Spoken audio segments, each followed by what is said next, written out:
नमस्कार, अपने YouTube channel पर आप सभी का स्वागत है। आज की इस वीडियो में बात करने वाले हैं अरावली के बारे में। हाल ही में अरावली कुछ ज़्यादा ही चर्चा में है, तो आज की इस वीडियो में हम समझेंगे कि अरावली अभी क्यों चर्चा में है। तो चलिए इस वीडियो में बिल्कुल आसान शब्दों में समझते हैं कि अरावली क्यों चर्चा में है। बिल्कुल आसान शब्दों में आज के इस वीडियो में समझेंगे कि अरावली क्यों चर्चा में है। तो आप वीडियो के लास्ट तक ज़रूर बने रहें और इस वीडियो में ऐसी बातें बताने वाला हूँ जो शायद यूट्यूब पर या फिर रिपोर्ट वालों ने भी नहीं बताई होगी। तो आप वीडियो को लास्ट तक ज़रूर देखना। तो चलिए बात करते हैं अरावली के बारे में। अरावली हाल ही में इसलिए चर्चा में है क्योंकि इसकी सुरक्षा कम होने का खतरा पैदा हो गया है। तो अब आप समझोगे कि जो अरावली इसकी सुरक्षा कम कैसे हो सकती है। तो सरकार या कोर्ट का नया नियम, तो नया नियम क्या है, अब अरावली सिर्फ उन्हीं पहाड़ियों को माना जाएगा जिनकी ऊंचाई 100 मीटर से ज़्यादा है। यानी जो पर्यावरण मंत्रालय है, उन्होंने एक सुप्रीम कोर्ट को एक रिपोर्ट पेश की और रिपोर्ट में बोला गया कि जो 100 मीटर से नीचे की जो पहाड़ी हैं वो अरावली में नहीं मानी जाएगी। और उस रिपोर्ट में सुप्रीम कोर्ट ने हाँ में हाँ मिला दी कि बिल्कुल आपकी बात सही है कि 100 मीटर से जो नीचे की पहाड़ी हैं वो अरावली नहीं है। तो जो सुप्रीम कोर्ट है, उन्होंने भी हाँ में हाँ मिला दी और जो पर्यावरण मंत्रालय की जो रिपोर्ट पेश की हुई थी, उसको जैसे सुप्रीम कोर्ट है, उन्होंने भी ऐसे मान लिया कि बिल्कुल जो 100 मीटर से नीचे की पहाड़ी है वो अरावली में नहीं मानी जाएगी। और अब आगे क्या होगा कि जो छोटी-छोटी पहाड़ी है वे अब अरावली में नहीं मानी जाएगी। यानी सुप्रीम कोर्ट ने भी ये कह दिया कि जो छोटी-छोटी पहाड़ी है, 100 मीटर से नीचे की जो पहाड़ी है, ये अरावली में नहीं मानी जाएगी। अब इससे दिक्कत क्या है?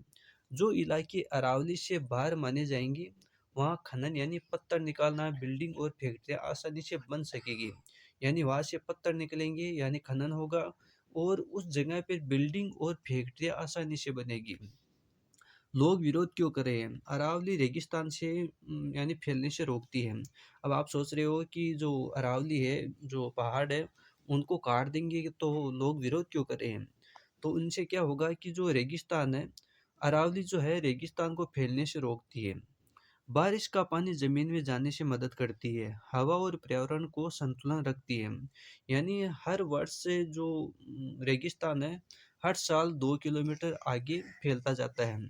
तो रेगिस्तान को फैलने से रोकती है, बारिश का पानी ज़मीन में जाने से में मदद करती है। यानी जो पहाड़ है, ये बारिश का जो पानी है ज़मीन में जाने में मदद करती है और हवा और पर्यावरण को संतुलन बनाए रखती है।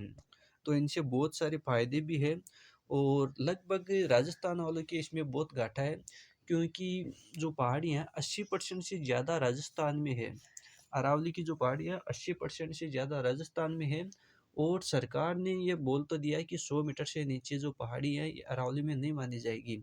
लेकिन असलियत ये है कि 90 से 92% जो पहाड़ी है 100 मीटर से नीचे हैं। तो उस हिसाब से तो 8 से 10% के आसपास में ही पहाड़ियाँ बचेगी। और काफ़ी पहाड़ियाँ तो ऐसे हैं जिनमें काफ़ी पहाड़ियों पे मंदिर भी हैं और पर्यटन स्थल भी है। मतलब काफ़ी मतलब जीव-जंतु भी काफ़ी रहते हैं और काफ़ी धार्मिक स्थल भी है, काफ़ी पहाड़ियाँ ऐसे भी हैं। और सरकार और जो कोर्ट है, सुप्रीम कोर्ट है, उन्होंने बोल दिया कि 100 मीटर से नीचे की जो पहाड़ी है, ये अरावली में नहीं मानी जाएगी। तो आप भी कमेंट करके ज़रूर बताएँ कि जो कोर्ट और सरकार का फैसला क्या है? और इनमें जो सरकार अपना फैसला बदल ले तो ठीक है, वरना जनता क्या बनने वाली है वो आप सभी को पता ही होगा। अगर अरावली कटेगी तो पानी की कमी बढ़ेगी, गर्मी और धूल बढ़ेगी, राजस्थान में रेगिस्तान और फैल सकता है। तो अरावली आगे बढ़ेगी तो ये भी नुकसान होने की आगे संभावना है और हो सकता है बारिश की भी कमी हो सकती है, रेगिस्तान आगे फैल सकता है। और अब ज़्यादा जैसे जनता या लोग विरोध कर रहे हैं। एक मैं आपको उदाहरण देता हूँ, जैसे पेट्रोल या डीज़ल के भाव बढ़ गए, तो जनता या लोग विरोध करते हैं तो क्या करते हैं, पहले ₹5 बढ़ा देते हैं और लोग विरोध करते हैं तो क्या करते हैं, ₹1 कम कर देते हैं। जैसे ₹5 बढ़ा दिया और लोग विरोध करेंगे तो ₹1 कम कर देंगे। तो हो सकता है इन अरावली में भी ऐसा हो सकता है कि अगर लोग विरोध करें तो 100 मीटर की जगह 50 मीटर भी कर सकते हैं, कि 100 मीटर चलो ऐसे मान लेते हैं कि 100 मीटर की जो नीचे की पहाड़ी है वो अरावली में नहीं है। तो ऐसे भी मान सकते हैं जो 50 मीटर इसके नीचे है वो अरावली में नहीं है। और हो सकता है 50 मीटर से जो नीचे की जो पहाड़ी है उनको भी काट सकते हैं। लेकिन जनता को ये ध्यान रखना चाहिए, लोगों को ये ध्यान रखना चाहिए कि जो पहाड़ी है वो जो अरावली में आती है वो अरावली में आएगी, चाहे 100 मीटर से नीचे की कटे या 10 मीटर के नीचे से कटे, लेकिन अरावली अरावली रहेगी। हो सकता है उसमें कुछ जनता या लोगों को दिलासा भी दे सकते हैं कि चलो आप इतना विरोध कर रहे हो या ऐसे कर रहे हो तो 50 मीटर मान लेते हैं, 50 मीटर से जो नीचे की पहाड़ी है वो अरावली में नहीं मानी जाएगी, या हो सकता है 20 मीटर 25 मीटर के नीचे की ये जो पहाड़ी है वो अरावली में नहीं मानी जाएगी। हो सकता है जैसे डीजल पेट्रोल के भाव पहले 5 रुपये बढ़ाते हैं, फिर विरोध करने पर 1 रुपये कम कर देते हैं, वैसे भी पहाड़ी में भी कर सकते हैं। तो ये भी लोगों को ध्यान रखना ज़रूरी है। और भी ऐसी अपडेट के लिए वीडियो को लाइक और सभी साथी चैनल को सब्सक्राइब ज़रूर करें। और आप भी अपना कमेंट में ज़रूर बता सकते हो कि जो सुप्रीम कोर्ट और जो पर्यावरण मंत्रालय ने रिपोर्ट पेश की, क्या ये सही है या गलत है।